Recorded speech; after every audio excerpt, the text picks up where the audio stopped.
মাঝে মাঝেই আমার সাথে এমন আজব আজব ঘটনা ঘটে। আজকেও ছিল সেরকমই একটা দিন। আজকে ছিল আমাদের প্রথম ক্লিনিক্যাল ডিউটি, তাই সকাল সকাল রেডি হয়ে ঠান্ডার মধ্যে বেরিয়ে পড়েছি কলেজের উদ্দেশ্যে।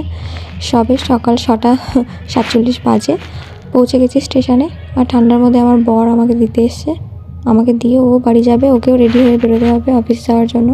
তো ট্রেনও লেট করেনি, তাড়াতাড়ি ঢুকেছে আজকে।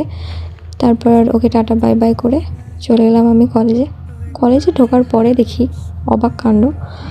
ড্রেস যেটা পরে আমি আজকে ডিউটি যাব, সেটার অ্যাপ্রন ঠিক থাকলেও কামিজটা এতটাই শর্ট হয়ে গেছে লেন্থে, পুরো মনে হচ্ছে যেন দেখে বাচ্চাদের জামা।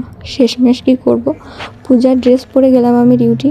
আজকে আমাদের প্রথম ডিউটি ছিল লেবার রুমে।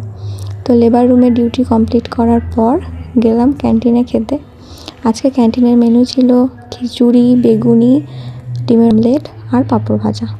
তাড়াতাড়ি খেয়ে নিয়ে একটু মাঠে গিয়ে ভিটামিন ডি খেয়ে নিয়ে চললাম ক্লাস করতে। ছিল মেডিকেল কলেজে মাইক্রোবায়োলজি ক্লাস।